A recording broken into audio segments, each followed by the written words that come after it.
జరిగింది అది కాదండి. రాష్ట్ర పేరెంట్స్ 15 మందిని తీసుకొని వచ్చారు. తీసుకొని వచ్చి అటాక్ చేశారు నా పైన. వాళ్ళు ఏం చుట్టూగా వచ్చి ఉంటే నేనే వండి పెట్టేదాన్ని. 15 మందిని తీసుకొని వచ్చారు. అంటే పోలీస్ కంప్లైంట్ చేశారా? ఇప్పుడు పోలీస్ స్టేషన్ కి వెళ్తున్నానండి. కోర్టులో ఉంది కేసు. ఆర్డర్ తీసుకురావాలి. ఇప్పుడు రాస్తుందంటే 11 సంవత్సరాలు ఉన్నామని చార్జ్ షీట్ లో మెన్షన్ చేశారు కదండి.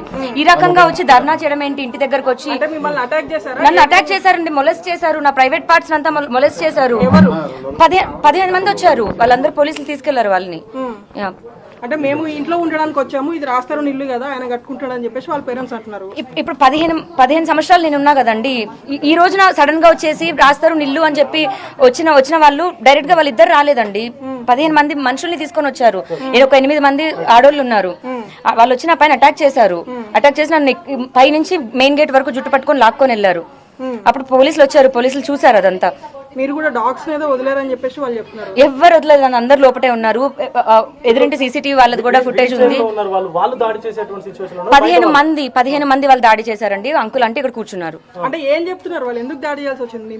నన్ను ఇంట్లో నుంచి పంపించాలి అన్నది ఒకటే ప్లాన్ అండి. మరి కోర్టులో ఉంది కదా కేసు. ఈ రకంగా పంపించేది ఏంటి? నేను రాష్ట్రం మీద కేసు పెట్టినప్పుడు అంకుల్ ఆంటీ అని వెళ్ళి తలుపు కొడితేనే చంపడానికి వచ్చాను అని మాట్లాడారు. ఇప్పుడు చేసా మరి దాడి, దీన్ని ఏమంటారు? అంటే వాళ్ళు కూడా మేము ఇంట్లో ఉండడానికి వచ్చామని చెప్పేసి అంటున్నారు. మరి వాళ్ళు ఇంట్లోకి వస్తే మీరు ఎందుకు యాక్సెప్ట్ చేయట్లేదు? వాళ్ళని డోర్ ఎందుకు నాక్ చేశారని చెప్పేసి చెప్తున్నారు వాళ్ళు. 15 మంది వచ్చారండి. 15 మంది నన్ను అటాక్ చేశారు. సీసీ కెమెరా పగలు కొట్టేశారు. డోర్లన్నీ పగలు కొట్టేశారు. నార్మల్ అసలు లేదు. నేను వాళ్ళు ఇక్కడ కింద కూర్చున్నప్పుడు అంకుల్ ఇదంతా ఆపమనండి అన్నా కూడా ఆపలేదు.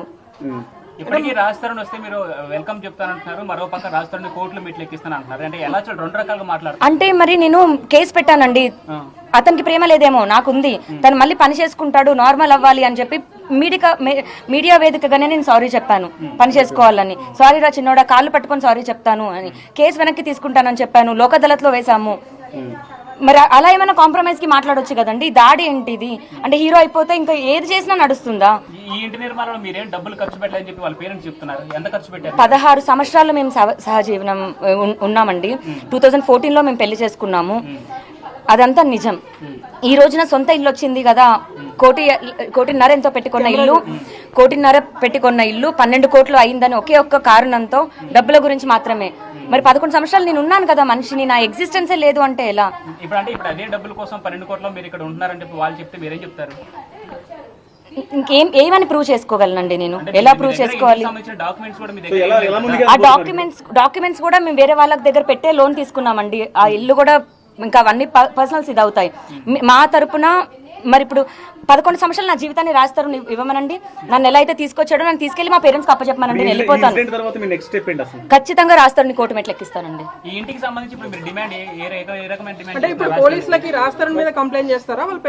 ఇక్కడ ఏం జరిగిందో దానిపైన కంప్లైంట్ చేస్తాను. ఆల్రెడీ మీరు ఒకసారి రాస్తానికి సారీ చెప్పారు, దాని తర్వాత ఆయన నుండి రెస్పాన్స్ వచ్చిందా మీకు? ఈ రకమైన రెస్పాన్స్ అండి. నేను పబ్లిక్ గా నేను సారీ చెప్పి నీ పనే నువ్వు చూసుకోపోని నేనే వెళ్ళిపోతాను అని పబ్లిక్ గా నేను చెప్పిన తర్వాత ఈ రకమైన దాడి. అంటే వాళ్ళ ఇంట్లో అవును ఎవరో ఒక చిన్న అబ్బాయి వీడియో కాల్లో ఉన్నాడు. లాగండి దాన్ని బయటికి అని అంటున్నాడు వీడియో కాల్లో రాజ్ తరుణ్. అండ్ ఆ 10 మంది వచ్చిన వాళ్ళందరూ ఫోన్స్ రికార్డ్ చేశారండి. దయచేసి ఆ డేటా చూసి నన్ను ఎంత అసభ్యకరంగా లాగారు, రాజ్ తరుణ్ పేరెంట్స్ వస్తే నేను రానివ్వలేదా, లేకపోతే దాడి చేసి నన్ను బయటికి లాగారా అన్నది నిజంగా అందరూ చూడాలి. ఇప్పుడు రాజ్ తరుణ్ పేరెంట్స్ అంటే మీకు అత్తమామ అని చెప్తున్నారు. అత్తమామ వచ్చినప్పుడు మరి ఎందుకు లోపలికి మీరు ఇన్వైట్ చేయలేదు? వాళ్ళని ఎందుకు బయట ఉంచారు? చెప్తున్నానండి, రాజ్ తరుణ్ ఇదంతా తప్పుగా మ్యానిపులేట్ చేయొద్దు దయచేసి. రాజ్ తరుణ్ వాళ్ళ పేరెంట్సే వచ్చి ఉంటే నేను తెలియని వాళ్ళనే రానిచ్చి అన్నం పెట్టి పంపిస్తాను. నేను రాజ్ తరుణ్ పేరెంట్స్ మాత్రమే రాలేదు. 15 మంది దుండగుల్ని తీసుకొని వచ్చారు. అది నిజం. కలిసి వచ్చారండి, అందరూ కలిసే వచ్చారు. అసలు ఆపలేదు, కూర్చొని ఉన్నారు. మరి మీరే వాళ్ళ సామాన్ బయట పడేశారని చెప్తున్నారు కదండి వాళ్ళ పేరెంట్స్.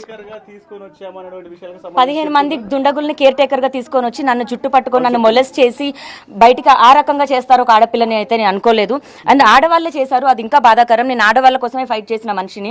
ఇటు రాస్తారు అటు అవనండి, అటు మస్తాన్ సాయి అవనివ్వండి, ఇద్దరికి కూడా నేను పోటీగా ఉండి ఆడవాళ్ళ మీద జరుగుతున్న దానికి చేశాను. నేను ఈ రోజు కూడా మస్తాన్